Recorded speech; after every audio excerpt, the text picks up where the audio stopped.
नमो अरिहन्ताणम् नमो सिद्धाणम् नमो आयर्याणम् नमो जयाणम् नमो लोये सौसाहुनम्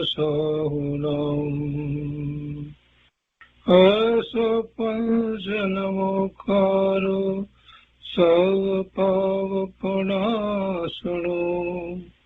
मङ्गलानं च सौवर्ते परमं वै मङ्गलम् अज्ञानतिमिरन्धानां ज्ञानाञ्जनशलाकया चक्षुरुन्मीलितं येन तस्मै श्रीगुरुवे नमः मुखादिव्याकुक्षिरत्नम् शब्दजितवर्यात्मजम् श्रीराजचन्द्रयहुं वन्दे तत्त्वलोचनदायकम् प्रभुतत्त्वलोचनदायकम्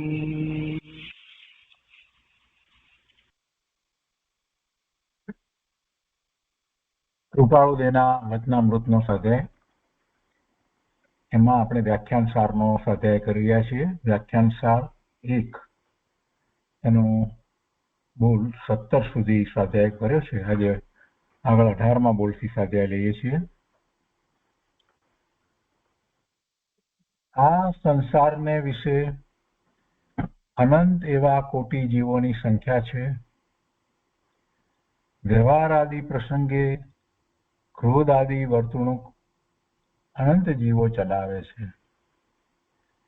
ચક્રવર્તી રાજા આદિ ક્રોધ આદિ ભાવે સંગ્રામ ચલાવે છે અને લાખો મનુષ્યનો ઘાત કરે છે. તો પણ તેઓમાંના કોઈનો તે જ કાળમાં મોક્ષ થયો છે.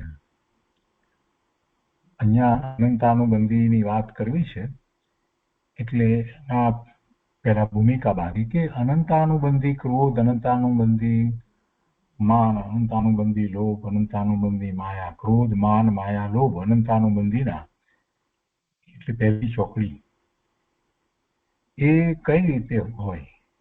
તીવ્ર ક્રોધ કરવામાં આવે, કેટલાય લોકોને મારી નાખવામાં આવે તો એ અનંતાનુબંધીનું કારણ થાય છે, એને લીધે અનંત અનુબંધ થાય છે.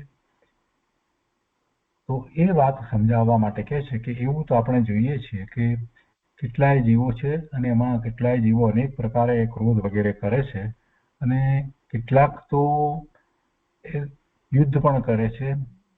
ચક્રવર્તીનો વિચાર કરીએ તો ચક્રવર્તી રાજા તો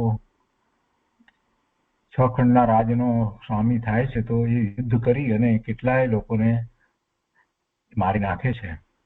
કેમ કે યુદ્ધ કરે તો કેટલાય લોકો એના કારણે મરણ પામે, મૃત્યુ થાય, યુદ્ધમાં મરી જાય. તો ચક્રવર્તી રાજા આદિ ક્રોધાદિ ભાવે સંગ્રામ ચલાવે છે અને લાખો મનુષ્યનો ઘાત કરે છે. તો પણ તેઓમાંના કોઈનો તો તે જ કાળમાં મોક્ષ થયો છે. એટલે બધાનો મોક્ષ થાય એવું નહીં, કોઈક જ છે.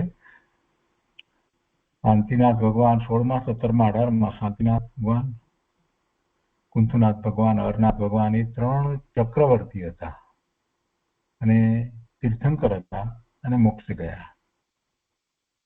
એટલે જો એમણે કંઈક સંગ્રામ ચલાવ્યા, એ બધું થયું તો એ રીતે જોઈએ તો આપણને એમ લાગે કે એ તો નરકમાં જવા જોઈએ, પણ એનાથી ઉલટું અહીંયા તો એ મોક્ષ ગયા. એટલે એ કારણ અનંતાનુબંધીનું લાગતું નથી. કેમ કે એમને ખરેખર એ વખતે કોઈને મારવાનો ભાવ હતો જ નહીં. એ ત્રણેય મહાપુરુષો સાહિક સમ્યક દ્રષ્ટિ જન્મથી જ હતા. એટલે એમને કોઈ એવો વિકલ્પ તો હોય નહીં કે બધાને મારી નાખ્યા હતા, એવું કંઈ નહીં. યુદ્ધ થાય છે તો થાય છે, એમને કાંઈ કોઈને મારવા છે એવો ભાવ હોતો નથી. જો મરે છે યુદ્ધમાં પણ એમને જેથી કરીને એવું કંઈ બંધ નથી પડતો કે જેથી એમને નરકમાં જવું પડે. એ તો ઉલટા એ જ ભવે મોક્ષે ગયા છે.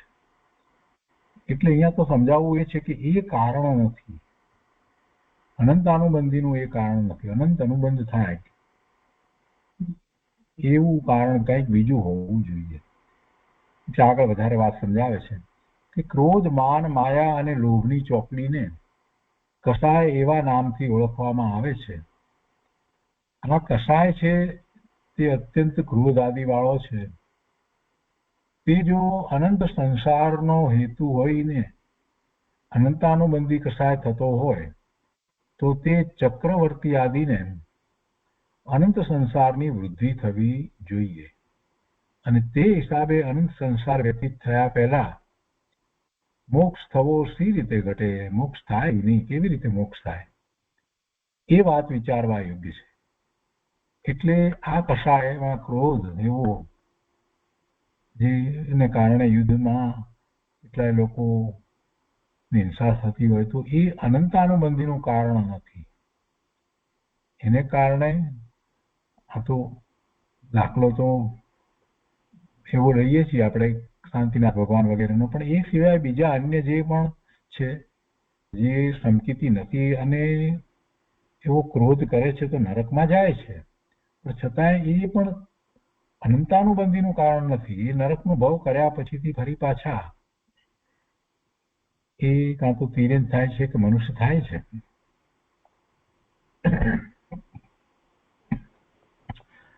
એટલે એ વાતને આપણે તો અહીંયા સમજવાની છે. તો કહે છે કે અનંતાનુબંધીનું કારણ શું હોય એનો જરાક વિચાર કરવાની જરૂર છે. તો 20મા બોલમાં કહે છે કે જે ક્રોધ આદિથી અનંત સંસારની વૃદ્ધિ થાય તે અનંતાનુબંધી કસાય છે.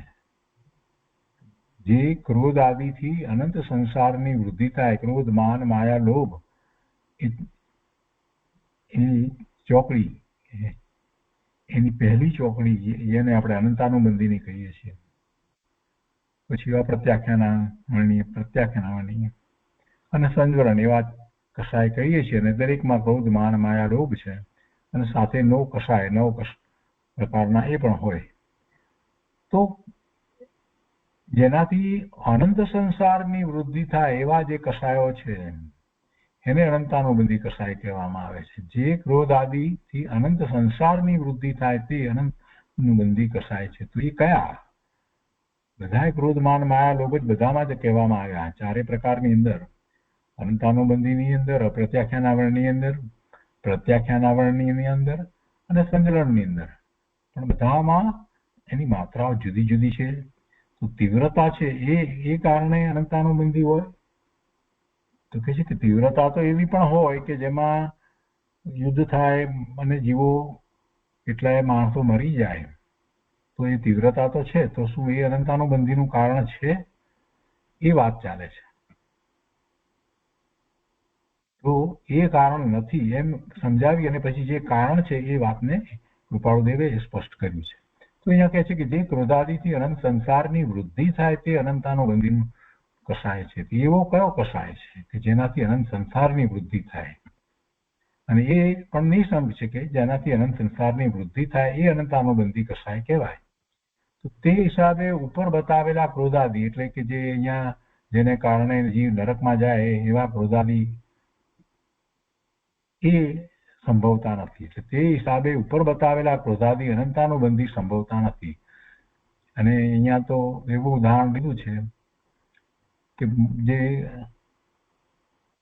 તીર્થંકર ચક્રવર્તી હતા એ મોક્ષે ગયા તો એમને યુદ્ધ તો થયા હતા, એટલે એ નથી. તો ત્યારે અનંતાનુબંધીની ચોકડી બીજી રીતે સંભવે છે. કઈ રીતે છે? તો પછી 21મા બોલમાં સમજાવે છે કે સમ્યક જ્ઞાન, દર્શન અને ચારિત્ર એ ત્રણેયની ઐક્યતા તે મોક્ષ. કોઈને એમ લાગે કે અહીંયા વિષય બદલાયો. ના, વિષય બદલાયો નથી, સ્પષ્ટ કરે છે વધારે કે મોક્ષ કોને કહેવાય. સમ્યક જ્ઞાન, દર્શન અને ચારિત્ર એ ત્રણેયની એકતા તે મોક્ષ.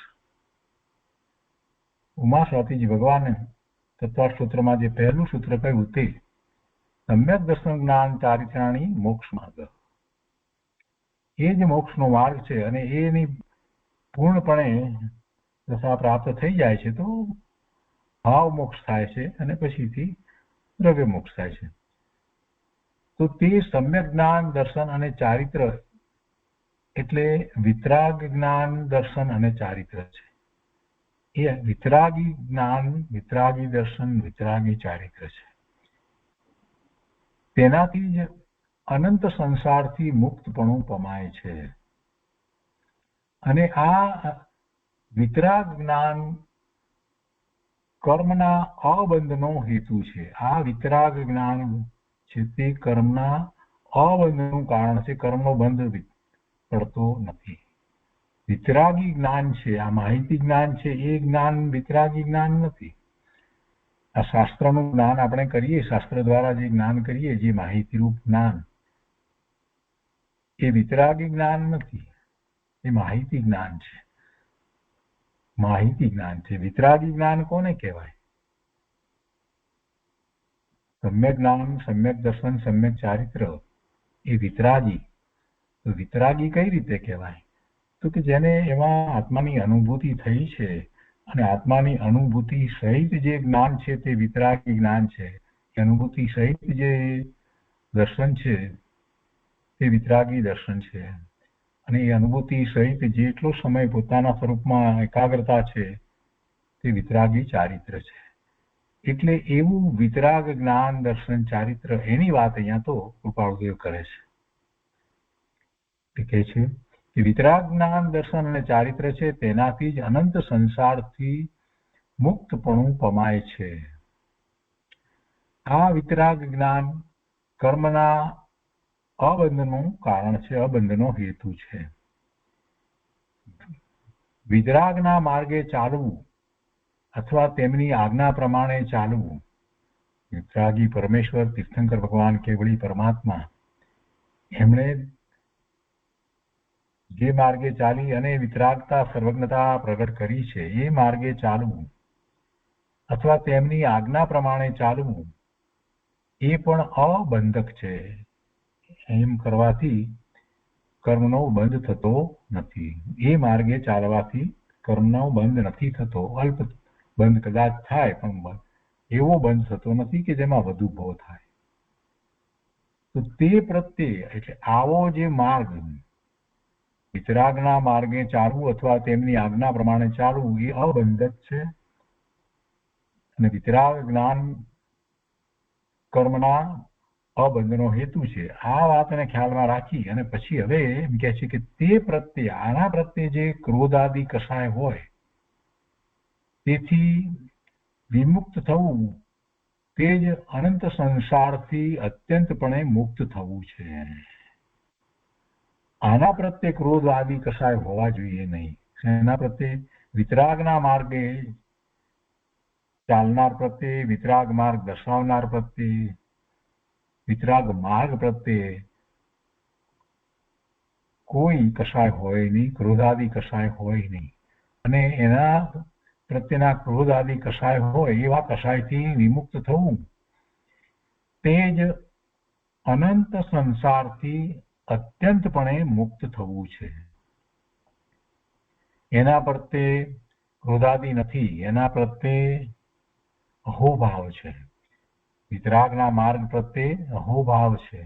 અને એ જ માર્ગે જ્યારે ચાલે છે તો એ મુક્તિનો માર્ગ છે. એટલે એ વાત કરી છે કે એના પ્રત્યે જે ક્રોધાદિ કસાય હોય તેનાથી વિમુક્ત થવું તે જ અનંત સંસારથી અત્યંતપણે મુક્ત થવું છે, અર્થાત મોક્ષ છે. તો આનાથી વિરુદ્ધ હોય એ અનંત સંસારનું કારણ હોઈ શકે. એટલે બીજી રીતે કહીએ તો વિતરાગ માર્ગ પ્રત્યે જેને ક્રોધ આદિ ભાવ હોય એને જ અનંત સંસાર થાય. મોક્ષથી વિપરીત એવો જે અનંત સંસાર તેની વૃદ્ધિ જેનાથી થાય છે તેને અનંતાનુબંધી કહેવામાં આવે છે. અને છે પણ તેમજ વિતરાગના માર્ગે અને તેમની આજ્ઞાએ ચાલનારાનું કલ્યાણ થાય છે. ને આવો જે ઘણા જીવોને કલ્યાણકારી માર્ગ તે પ્રત્યે એવા માર્ગ પ્રત્યે ક્રોધાદી ભાવ જે મહાવિપરીતના કરનારા છે તે જ અનંતાનુબંધી કસાય છે. આવા મોક્ષ માર્ગ પ્રત્યે વિતરાગી પરમાત્માએ દર્શાવેલા એવા વિતરાગ માર્ગ પ્રત્યે અનાદર કરવો, એના પ્રત્યે ક્રોધ આદિ, એમાં માયાચાર સેવવા. એટલે ક્રોધ આદિ જયારે કહ્યું ત્યારે એમાં બધું આવી જાય, ક્રોધ, માન, માયા, લોભ. તો એ માર્ગ પ્રત્યે કોઈ પણ પ્રકારે વિપરીતતા સેવવી કે અનાદર કરવો એ અનંત સંસારનું કારણ છે. એ જ અનંતાનુબંધી કસાય છે. એટલે ક્રોધ, માન, માયા, લોભ એ કસાય તો એના એ જ છે, પણ કસાય કોના પ્રત્યે છે? કોના પ્રત્યે કસાય છે?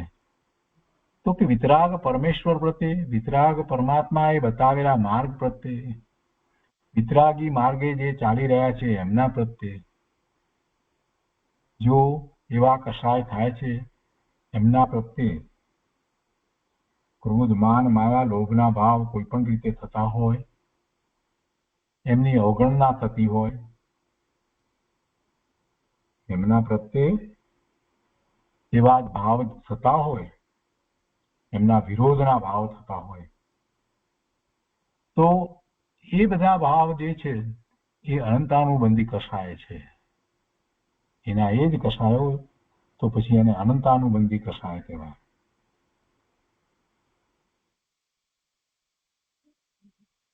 એવા પ્રત્યે એમનું અપમાન કરવું, એને માનવા નહીં, એનાથી વિરોધ પ્રકારે વર્તવું, આ બધું અનંતાનુબંધીનું કારણ થાય છે. બીજી રીતે કહીએ તો જિનેશ્વર કથિત સાચો મોક્ષ માર્ગ અને એમાં જે પ્રવર્તી રહ્યા છે એવા મોક્ષાર્થીઓ પ્રત્યે કે જિનેશ્વર ભગવાન પ્રત્યે, સાક્ષાત જિનેશ્વર ભગવાનની વાણી પ્રત્યે અનાદર, એના પ્રત્યે અનાદર કોઈ પણ પ્રકારે ક્રોધ દ્વારા, માન, માયા, લોભ દ્વારા કોઈ પણ રીતે અનાદર કરવો એ જ અનંતાનુબંધી કસાય છે. 22માં બોલ છે, કહે છે કે જો કે ક્રોધાદી ભાવ લૌકિકે પણ અફળ નથી.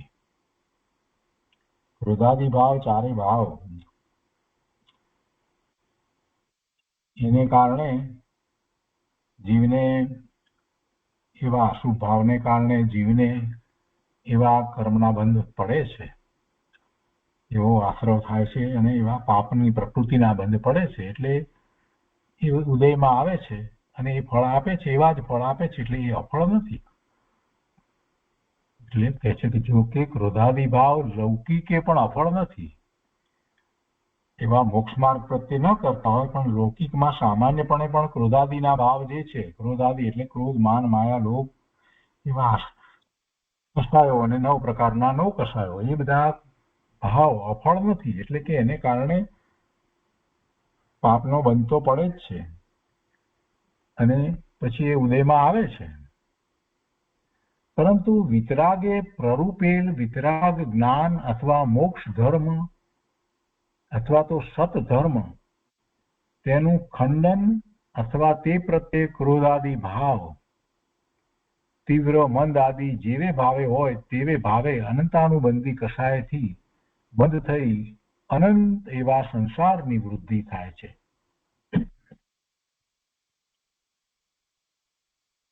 ધર્મ, સાચો ધર્મ ને વિતરાગે પ્રરૂપેલા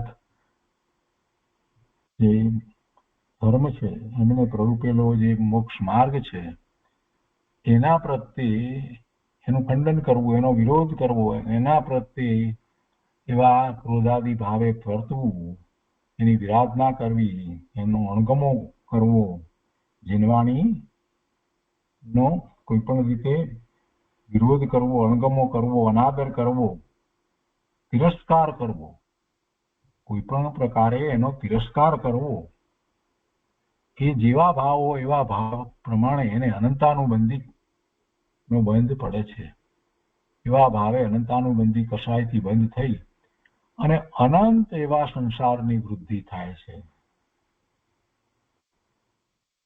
તીવ્ર ક્રોધ કરે અને કદાચ કોઈની હત્યા કરી નાખે તો એ નરકમાં જાય, પણ તેથી કરીને એમ નથી કે અનંત કાળ સુધી એને સમ્યક્તો પણ ન થાય, એમ નથી થતું. એ ભાવ પૂરો થઈ જાય પછી ફરી પાછો એની પાસે અવકાશ રહે છે. પણ જે જીનવાણીનો વિરોધ કરે છે, મોક્ષ માર્ગનો, જીનેશ્વર ભગવાનનો, સમજ્યા વિના કેટલાય લોકો વિરોધ કરે છે, સમજ્યા વિના વિરાધના કરે છે, ભગવાને કહેલી વાતની વિરાધના કરે છે. કોઈ પણ રીતે જેટલા પ્રમાણમાં જે રીતે પણ કરે એ બધું અનંતાનુબંધીનું કારણ થાય છે. એને જીનવાણીની વિરાધના કરે છે તો બીજા ભાવમાં જીનવાણી પ્રાપ્ત થતી નથી, અને જીનવાણી પ્રાપ્ત ન થાય એ જીવ છેવટે શું કરવાનો છે? એ શું કરવાનો છે? એ પાપના જ બંધ કરવાનો છે, બીજું શું કરવાનો છે? તિર્યંચમાં જશે, ત્યાં પછી એને ક્યાં કેટલો અવકાશ હશે? જીનવાણીનો તો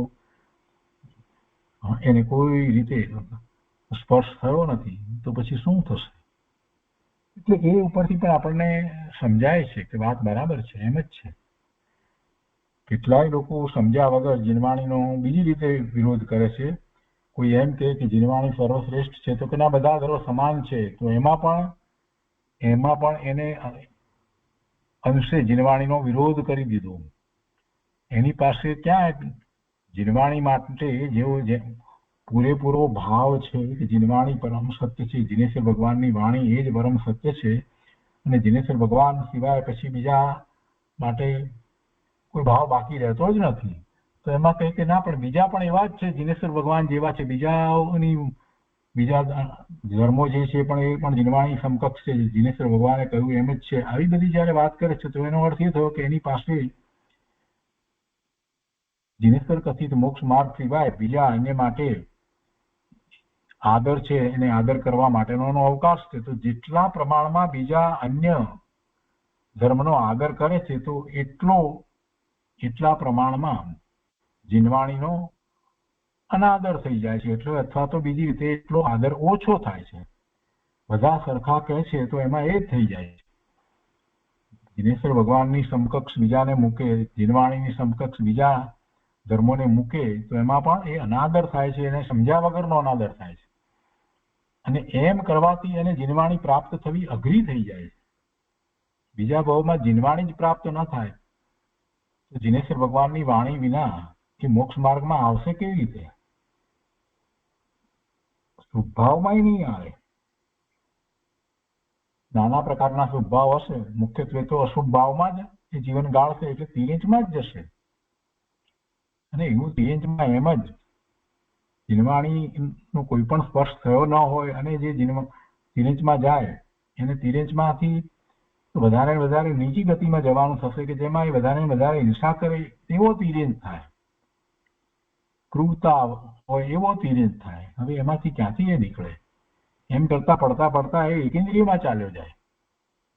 કે આ બધી વાતનો વિચાર કરવાની જરૂર છે. સમજ્યા વિના ઘણા એ લોકો એમ બોલતા હોય છે કે સર્વ ધર્મ સમાન વગેરે જે વાત કરે છે એ ઠીક નથી. જીનેશ્વર ભગવાનની વાણીની તુલ્ય બીજું કાંઈ હોઈ શકે નહીં, અને એનો અહોભાવ હોય એના પ્રત્યે ખૂબ આદર હોવો જોઈએ. પ્રભુના વચનમાં જેને જરા પણ આશંકા શંકા થાય તો એ જીવને પડવાનું થાય. પ્રભુની વાણીમાં કાંઈ આશંકા કરવા જેવું નથી, શંકા કરવાનો તો પ્રશ્ન જ નથી, પણ આશંકા એ ન થવી જોઈએ.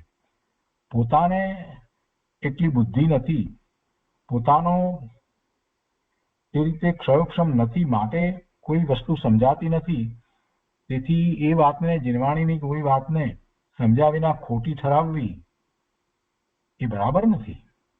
આવું કેટલાય લોકો કરે છે. એટલે બધી વાતને બહુ શાંતિથી સમજી અને ગંભીરતાપૂર્વક લેવાની જરૂર છે. જીનવાણી પ્રત્યે અહોભાવ હોવો જ જોઈએ. જીનવાણીના કર્તા કોણ છે? ભગવાન છે, જે પરમાત્મા છે.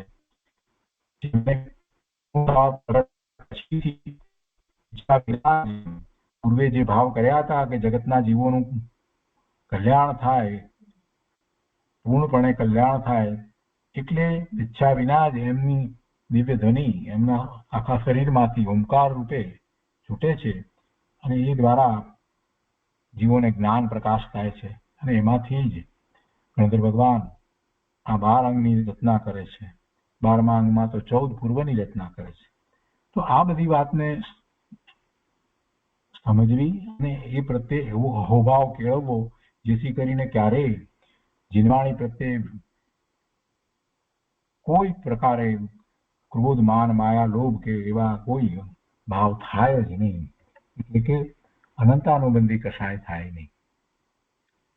તો એ 22મો બોલ થયો. હવે 23મો બોલ છે કે અનુભવનો કોઈ પણ કાળમાં અભાવ નથી. બુદ્ધિ બળથી મુકરર કરેલ વાત જે અપ્રત્યક્ષ છે તેનો ક્વચિત અભાવ પણ થવો ઘટે. જો બુદ્ધિ બળથી અને અનુભવથી બે શબ્દોને બરાબર પકડવાના છે. બુદ્ધિ બળથી કોઈ રીતે આપણને એવું ક્ષયક્ષમ હોય, બુદ્ધિ હોય, તો બુદ્ધિથી આપણે જે કંઈ નક્કી કરીએ, મુકરર કરીએ, નિશ્ચિત કરીએ, બુદ્ધિથી સમજીએ, અને બીજું અનુભવથી એ વાતને સમજીએ, એમાં બહુ મોટો ફેર છે. એટલે અનુભવ થાય છે, કોઈ ભાવ નથી. બીજા કાળમાં, ચોથા કાળમાં, બધા કાળમાં જીવને અનુભવ થાય. અનુભવ એટલે આત્માનો અનુભવ, અને આત્માના અનુભવની અહીંયા તો મુખ્યતાથી વાત લેવી છે. પોતાના સ્વરૂપનો અનુભવ થાય, અનુભૂતિ થાય, એટલે એને સમ્યક દર્શન તો થાય. તો એવો અનુભવનો કોઈ પણ કાળમાં અભાવ નથી.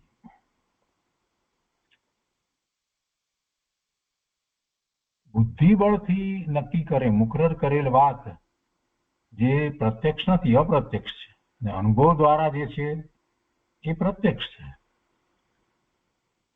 તો એ બુદ્ધિબળથી મુકરર કરેલ વાત જે અપ્રત્યક્ષ છે તેનો ક્વચિત ક્યારેક અભાવ પણ થવો ઘટે, અભાવ પણ થાય, કેમ કે એ અપ્રત્યક્ષ છે, બુદ્ધિથી નક્કી કરેલું છે. અનુભવ દ્વારા જે નક્કી કરવામાં આવ્યું છે એનો અભાવ થતો નથી. 24મા બોલમાં આગળ કહે છે કે કેવળ જ્ઞાન એટલે જેનાથી કંઈ પણ જાણવું અવશેષ રહેતું નથી. તે કાંઈ પણ જાણવાનું બાકી રહી ન જાય એવું કેવળ જ્ઞાન છે. કેવળ જ્ઞાન જ્ઞેય માત્રને જાણે છે તે જ્ઞાનનો પૂર્ણપણે ઉઘાડ થાય છે તો કેવળ જ્ઞાન છે. અને પૂર્ણપણે જાણે છે તો એક સમયની અંદર 3 કાળ 3 લોકનું જ્ઞાન, એવો જ્ઞાનનો અચિંત્ય, આપણે ચિંતવી પણ ન શકીએ, વિચારી પણ ન શકીએ એવો અદ્ભુત જ્ઞાનનો સ્વભાવ છે, જે પૂર્ણપણે ખીલી ઉઠે છે તો આપણે એને કેવળ જ્ઞાન કહીએ છીએ. અને એમાં 3 કાળ 3 લોકનું જ્ઞાન એક સમયમાં થાય છે, એવું એ કેવળ જ્ઞાન છે. એટલે કાંઈ પછી જાણવાનું બાકી રહેતું નથી, જ્ઞેય માત્ર એમાં જણાય છે. તો કહે છે કે કેવળ જ્ઞાન એટલે જેનાથી કંઈ પણ જાણવું અવશેષ રહેતું નથી. તે પછી કહે છે કે આત્મપ્રદેશનો જે સ્વભાવ છે તે પ્રશ્ન કરી છે કે પછી એ આત્મપ્રદેશનો સ્વભાવ છે તે કેવળ જ્ઞાન છે. એક અપેક્ષા એમ પણ છે આત્માનો એવો જ સ્વભાવ છે. હવે એની સ્પષ્ટતાઓ લીધી છે, હું તો કેવળ જ્ઞાનને સમજાવ્યું છે. કૃપાળુદેવે પહેલું લીધું છે અ કરીને, આત્માએ ઉત્પન્ન કરેલ વિભાવ ભાવ અને તેથી જળ પદાર્થનો થયેલો સંયોગ તે રૂપે થયેલા આવરણે કરી જે કંઈ દેખવું જાણવું થાય છે તે ઇન્દ્રિયની સહાયતાથી થઈ શકે છે, પરંતુ તે સંબંધી આ વિવેચન નથી. આ વિવેચન કેવળ જ્ઞાન સંબંધી છે. આત્માએ ઉત્પન્ન કરેલ વિભાવ ભાવ, જીવને વિભાવ ભાવ થાય એટલે પછી એવા આશ્રવ થાય, અને તેથી જળ પદાર્થનો થયેલો સંયોગ એટલે આશ્રવ થયા છે તો કર્મના બંધ છે, અને કર્મના બંધના ઉદયો આવે છે તેવા જળ પદાર્થોનો સંયોગ પણ થાય. તો કહે છે કે તેથી જળ પદાર્થનો થયેલો સંયોગ અને તે રૂપે થયેલા આવરણે કરી જે કાંઈ દેખવું, એટલે એવા કર્મ થયા છે એ કર્મના આવરણ છે, અને એ આવરણ સહિત જે કાંઈ દેખવું જાણવું થાય છે તે ઇન્દ્રિયની સહાયતાથી થઈ શકે છે. આ જળ પદાર્થનો થયેલો સંયોગ તે રૂપે થયેલા આવરણે, એટલે કે જે ભૂતગલ પરમાણુ જે છે, કાર્બન રજકણો છે, એના રૂપે જે આવરણ થયું છે એ ખરેખર તો નિમિત્ત માત્ર છે, પણ એ આવરણ, અને એ આવરણ સહિત જે કંઈ જાણવું દેખવું થાય છે તો એ ઇન્દ્રિયની સહાયતાથી થઈ શકે છે. પરંતુ તે સંબંધી આ વિવેચન નથી. એટલે ઇન્દ્રિય દ્વારા જે કંઈ આપણે જ્ઞાન કરીએ છીએ એ જ્ઞાનની અહીંયા વાત નથી. અતિન્દ્રિયપણે જે જાણવું થાય છે, જે અતિન્દ્રિયપણે જાણવું થાય છે, એટલે કે જે કર્મને આધીન નથી, આ જે કંઈ જાણવું વગેરે થાય છે તે કર્મ આધીન થાય છે. એટલે ઇન્દ્રિયો દ્વારા જે જાણવું થાય છે એ તો કર્મના એવા ઉદયોને આધીન છે એમ કહેવાય. જ્યારે એનાથી જુદું વિપરીત અતિન્દ્રિયપણે જે જ્ઞાન થાય છે એમાં કોઈ કર્મની અપેક્ષા નથી, કોઈ કર્મના ઉદયની અપેક્ષા નથી, કોઈ પણ રીતે એની અપેક્ષા હોતી નથી. એ આત્માનો એવો સ્વભાવ, જ્ઞાન સ્વભાવ છે, અને એ જ પૂર્ણપણે ખીલી ઉઠે છે, એને કેવળ જ્ઞાન કહેવાય છે. એની વાત કરવી છે. એટલે કહે છે કે પરંતુ તે સંબંધી આ વિવેચન નથી. આ વિવેચન કેવળ જ્ઞાન સંબંધી છે. જે ઇન્દ્રિય જ્ઞાન છે એ સંબંધીની વાત નથી. ઇન્દ્રિય દ્વારા કઈ કેવળ જ્ઞાન થતું નથી. આત્માનો જ્ઞાન સ્વભાવ છે, અને એ જ્ઞાન સ્વભાવ પરિપૂર્ણ છે, એનો ઉઘાડ પૂર્ણ થઈ જાય છે તો કેવળ જ્ઞાન છે. હવે એના પછી આગળ એમાં જ 24મા બોલમાં જ આગળ પછી આ લીધું છે. આમાં કે છે કે વિભાવ ભાવથી થયેલો જે ઉદ્ગલાસ્તિક કાયનો સંબંધ તે આત્માથી પર છે, આત્માથી જુદો છે. વિભાવ ભાવથી થયેલો, વિભાવ ભાવને કારણે જીવને એવા